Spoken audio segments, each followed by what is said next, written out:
Hi students, welcome to learning house by Haseena DSC classes. ఈరోజు మనం maths 2024లో జరిగిన TET పేపర్లో బిట్స్ అనేవి సొల్యూషన్స్ చేద్దాం. ఒక ఆటలో అవినాష్ తన 6 స్నేహితులలో ఒక్కొక్కరిని నుంచి 5 గోళీలు గెలిచాడు. అవినాష్ మొత్తం ఎన్ని గోళీలు గెలిచాడు అన్నాడు. ఒక ఆటలో అవినాష్ తన ఎంతమంది స్నేహితులు ఉన్నారు? 6 స్నేహితులు ఉన్నారు. ఈ 6 స్నేహితులలో ఒక్కొక్కరి నుంచి ఎన్ని గోళీలు గెలిచాడంట? 5 గోళీలు. అంటే 6 × 5 చేస్తే మనకి ఆన్సర్ వస్తుంది కదా. 6 5 * ఎంత? 30 వస్తుంది. అదే ఆన్సర్ మనకి. ఒక సంఖ్య మరి 5ల లబ్ధం 0 అయినా ఆ సంఖ్య ఏది అన్నాడు. ఒక సంఖ్య x అనుకుంటే అది మరి 5ల లబ్ధం అంటే ఏంటి? ఒక సంఖ్య x అనుకుంటే x × 5 = 0 అయినా x ఏమవుతుంది? 0నే అవుతుంది కదా. ఇక్కడ బై అయినా కానీ ఇంట్ అనేది ఇటు వచ్చినప్పుడు x = 0 అవుతుంది. అవునా? ఒక సంఖ్య మరియు 5ల లబ్ధం 0 అయినా ఆ సంఖ్య ఏది అంటే 0నే అవుతుంది. నెక్స్ట్ సమ్ వచ్చేసి మనకి ఇక్కడ 3/7 + -6/11 + -8/21 + 5/22 అని ఇచ్చాడు. దీనిని మనం దీని యొక్క విలువ ఎంత అనేది ఐడెంటిఫై చేయాలి. ఇక్కడ మనం కింద ఎల్సిఎం కట్టడానికి మనకి ఈక్వల్గా ఉన్న నెంబర్స్ 7 11తో మనం ఎల్సిఎం కడితే కనుక రాదు కదా. టేబుల్ అనేది ఒకే టేబుల్లో క్యాన్సిల్ అయ్యే నెంబర్స్ ఏదో మనం ముందు చూసుకోవాలి.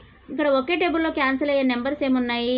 3/7 ప్లస్ ఇక్కడ -8/21. 7 21 ఏ టేబుల్లో 7 3s are 21 కదా. సేమ్ అలా చూసుకోవాలి. Next plus -6/11 plus 5/22. 22 11 11 2s are 22. ఇలా మనం ఈ రెండింటికి ఎల్సిఎం కడితే కనుక మనకి ఇక్కడ ఆన్సర్ అనేది వస్తుంది. అంటే 7 21 అంటే 21 తీసుకోవాలి. అలాగే దీంట్లో 11 22 అంటే మనం ఇక్కడ 22 తీసుకోవాలి. ఇక్కడ 7 అంటే 3 × 7 3s are 21 కదా. 3 × 3 ప్లస్ -8 వచ్చింది ఇంటూ 1 వస్తుంది. ఇక్కడ నెక్స్ట్ వచ్చేసి 11 2 × -6 ప్లస్ 1 టైం అంటే 1 × 5 వచ్చింది. ఇప్పుడు మనం దీంట్లో 3 3s are ఎంత వచ్చింది?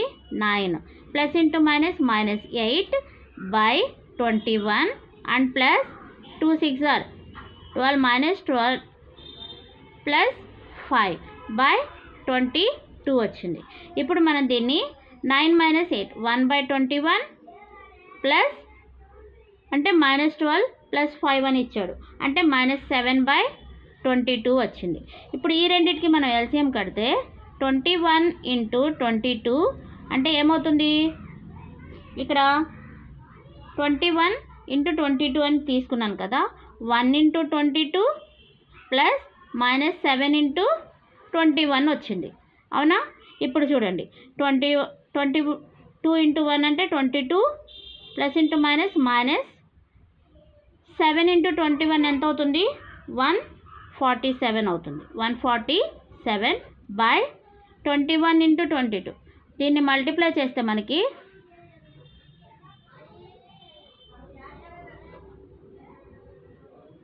462 వచ్చింది. 462. ఇప్పుడు మనకు ఆన్సర్ ఎంత వచ్చింది? 22 అంటే 147లో నుంచి 22 తీస్తే ఎంత వస్తుంది? -125/462. ఇది మనకి ఇక్కడ చేసిన సమ్ అన్నమాట. ఆల్రెడీ మీకు ఇంత స్టెప్స్ చేయకుండా మనం డైరెక్ట్గా చేయాలి అనుకుంటే కనుక 3/7 ఇక్కడ -8/21 అంటే 7 21 అనేది ఒకే టేబుల్లో మల్టిప్లై అవుతున్నాయి కాబట్టి దీనికి ఎల్సిఎం కట్టి డైరెక్ట్గా మనం ఆన్సర్ని రాబడితే మనకు ఆన్సర్ ఎంత వస్తుంది? -125/462 అనేది మనకి ఆన్సర్ అన్నమాట. ఓకేనా? ఇక్కడ మనకి ఎన్ని సమ్స్ అయినాయి? 3 సమ్స్ అనేవి మనం ఎక్స్ప్లెయిన్ చేసుకున్నాం ఈ వీడియోలో. నెక్స్ట్ వీడియోలో మళ్ళీ మీకు రిమైనింగ్ 3 సమ్స్ అనేవి ఎక్స్ప్లెయిన్ చేస్తాను. ఇక్కడ మనం పేపర్ ఎనాలిసిస్ అనేది రోజు మనం ఒక్కొక్క వీడియో అనేది మీకు ఇవ్వటం జరుగుతుంది. Paper analysis important. ఈ మోడల్ ఆఫ్ సమ్స్ అనేవి మనకి డిఎస్సిలో మేబీ అడిగే ఛాన్స్ ఉందన్నమాట. అందుకనే నేను మీకు పేపర్ ఎనాలిసిస్ అనేది కంప్లీట్గా ఎక్స్ప్లెయిన్ చేయడానికి చూస్తున్నాను. ఓకేనా? ఐ హోప్ మీకు ఈ వీడియో కనుక నచ్చితే like and subscribe my channel, watch my videos. ఇలాంటి మరిన్ని వీడియోస్ కోసం నా ఛానల్ని సబ్స్క్రైబ్ చేసుకోండి. Thank you students.